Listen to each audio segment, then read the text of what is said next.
So this demo is going to show you how to deal with scales on a fish. We're going to do an underpainting, and I'm using some cerulean blue that I happen to have on this palette, and I'm wetting that down so it's really, really light. Most of this fish is a blue with a little bit of brown in it. So I'm just gonna put a little bit of burnt sienna in just to tone it down a little bit. And then I'm gonna start right here, just applying this. I know I'm gonna have some highlights on this eye, so I'm not gonna go everywhere. That's about the only place, except at the very top, where there would be those kind of dramatic highlights.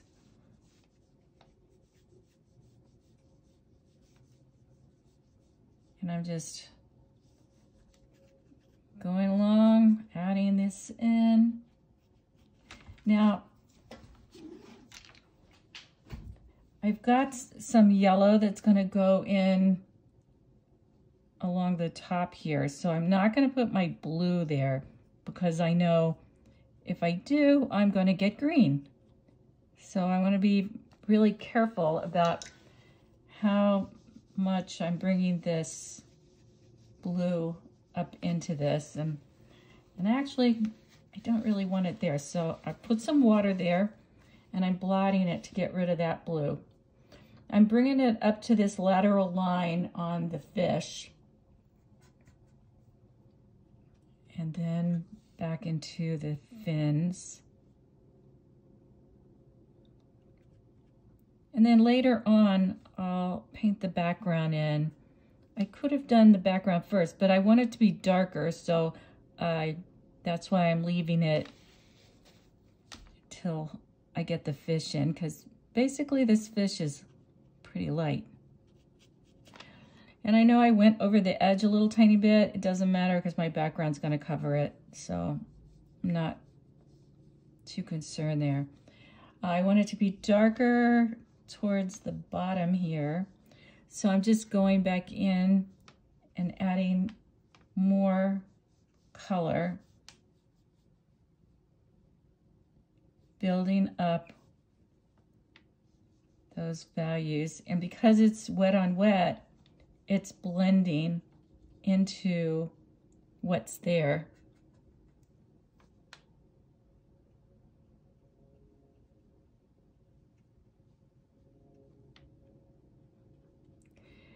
And now I want to give a little bit more darkness around these outer edges of the fin. So I'm coming in with my indigo and just pulling in some darker tones and then smoothing it. And also on the face, it gets quite a bit darker. And that's really wet, so this is going to be a little tricky. Normally I would wait a little longer to put this in.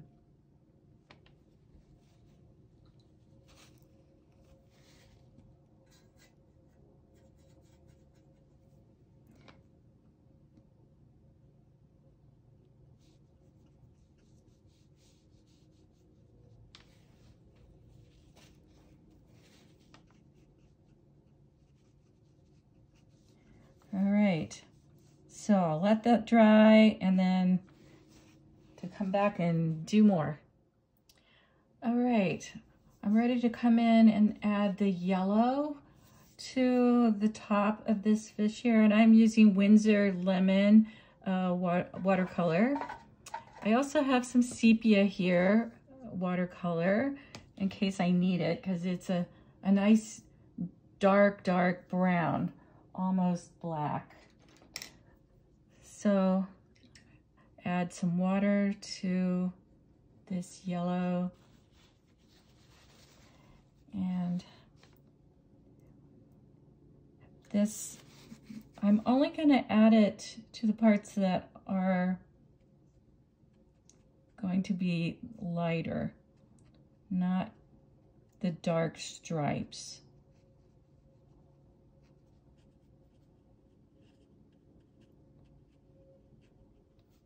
Okay, and then just bring it into that blue a little bit. Dot it onto this part because kind of looks like it's more dotted into this than anything else. So just a few dots.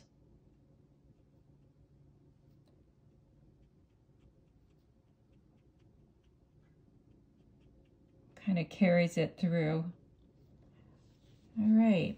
Now, I need it to be a little bit more intense along here.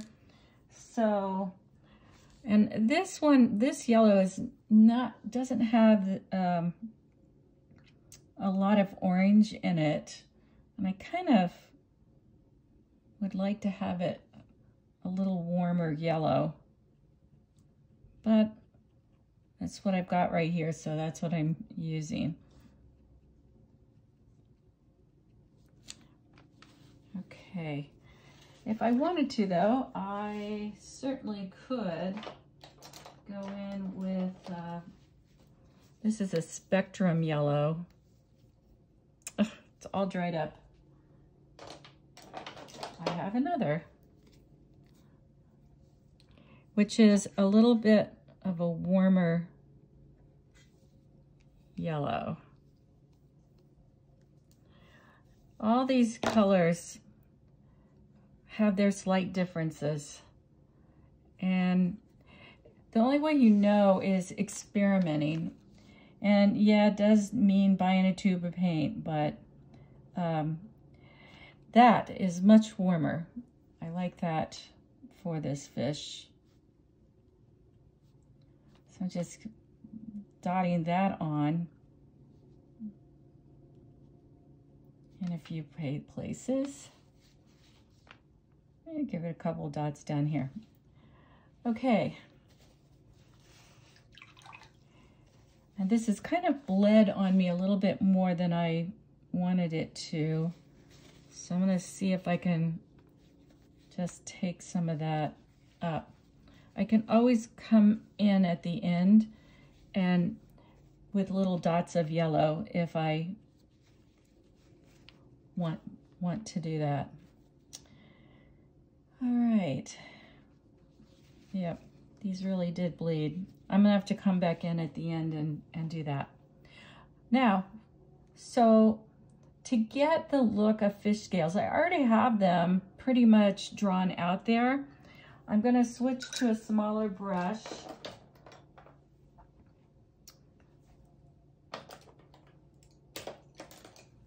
This one happens to be a 0.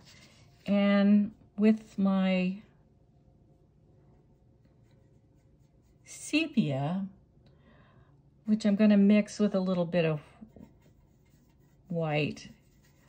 This happens to be permanent white gouache,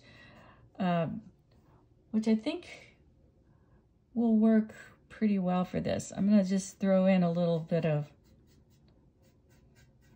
my indigo blue because I'm trying to get a more grayed down version. I don't want it to stand out too much. All right, that's seeming like it's pretty dry. And then I can just make my lines.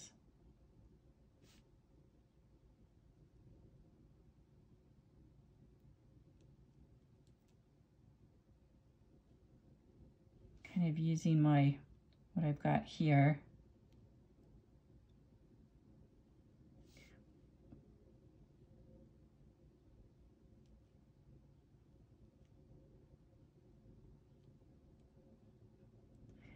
All right, so that's a small amount of the pattern area that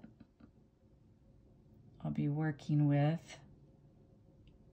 Enough to kind of give you an idea of what's going to happen next.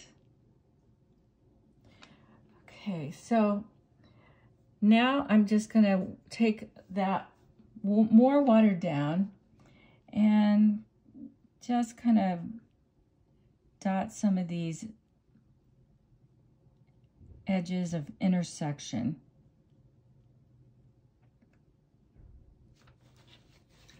And clean out my brush, dab it, and just blend ever so lightly. And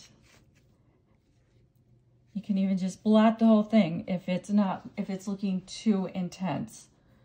So let me do another one, this little bit here.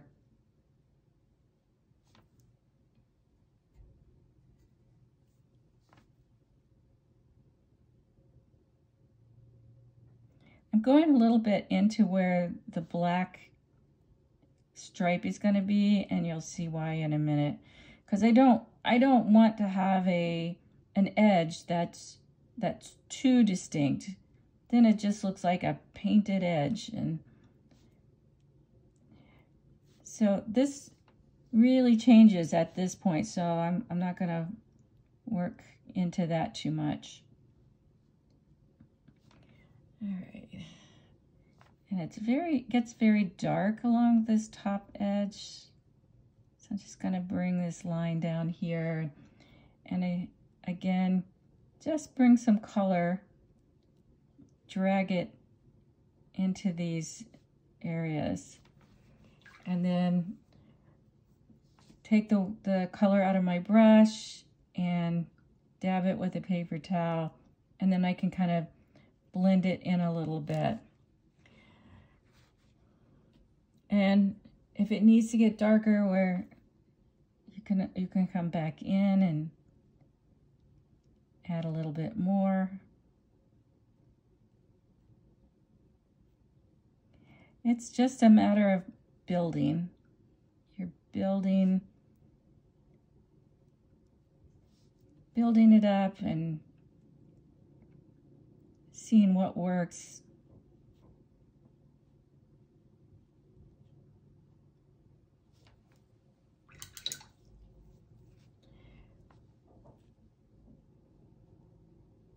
If it's too intense, you can just go back over it with water, kind of blends it all together.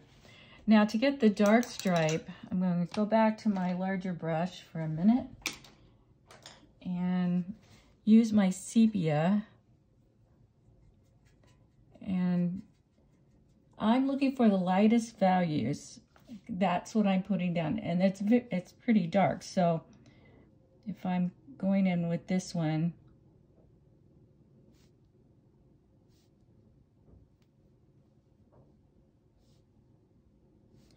this is a good base color. And this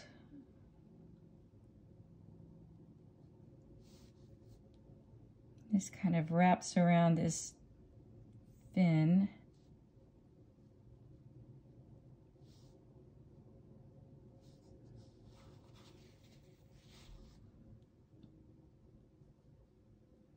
And then you have to decide how it's going to work around the texture of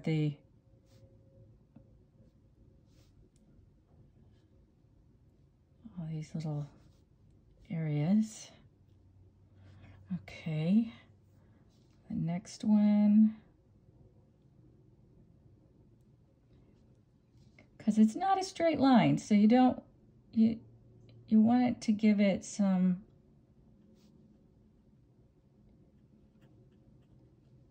difference to kind of go with the scales.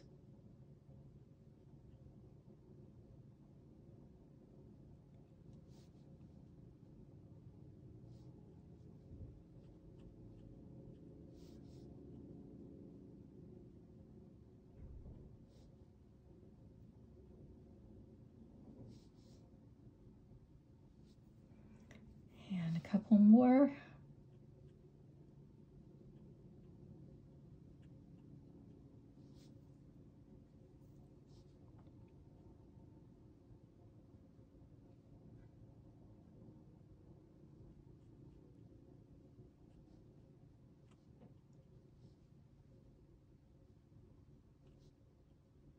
And if you need to add more, you can at any time go back in, of course, and fix the edges to however you want them to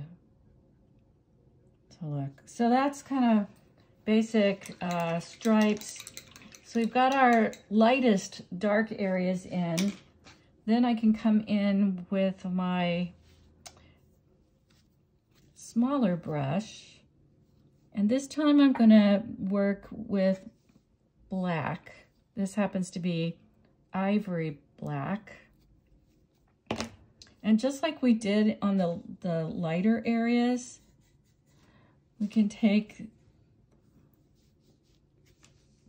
good, that's dry. You got to make sure it's dry, and then kind of dot that in. And actually, I think I would rather have my base a little darker. So coming back with the sepia,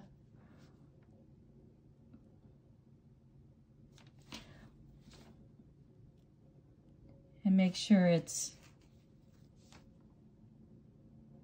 to the right amount of water ratio. You can leave some little areas a little bit lighter if it seems like that would be appropriate. So it's a matter of building here. We're building, building, building. So I think that's looking a little bit better.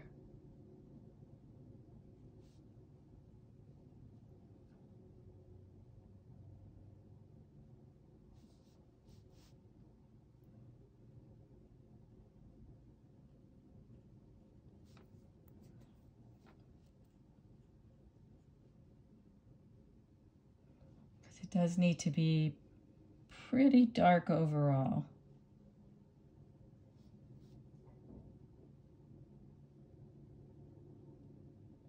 All right. So then after that's dry, I can come in with my black line work if I want to. You actually could do it so that you wouldn't have to do anything quite so precise in these darker areas. You could just kind of create a grid work of, it's not dry enough, but I'll do one here.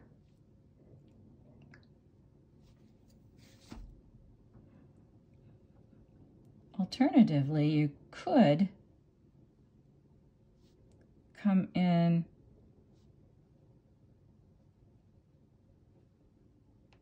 and go ahead and make some lines for your scales, and then come back over with the sepia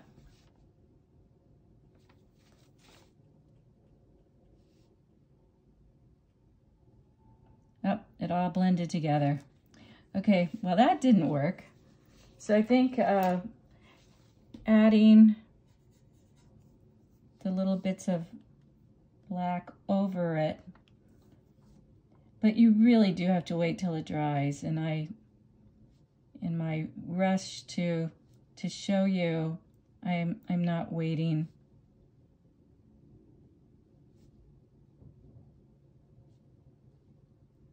So that is how you're going to put some scales in. I'm doing more honeycomb shapes for these darker areas because they're going to be more in the shadow than the other ones. So I'm keeping those a little more precise. But the ones in the shadow, they really don't need to be. And then you can come in and kind of touch things up. And if you need to kind of come into these spaces like they do. You can just go in and touch those up. So that's about it.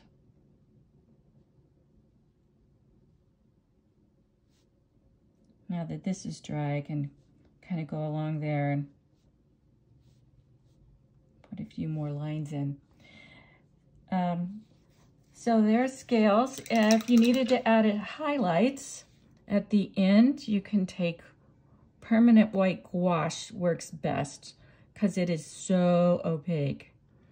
And just get some of that on a small brush, twirl your brush, you have a nice point. And let's just say if there were highlights and here, it could go in, just dab that on, and that's how you would get highlights.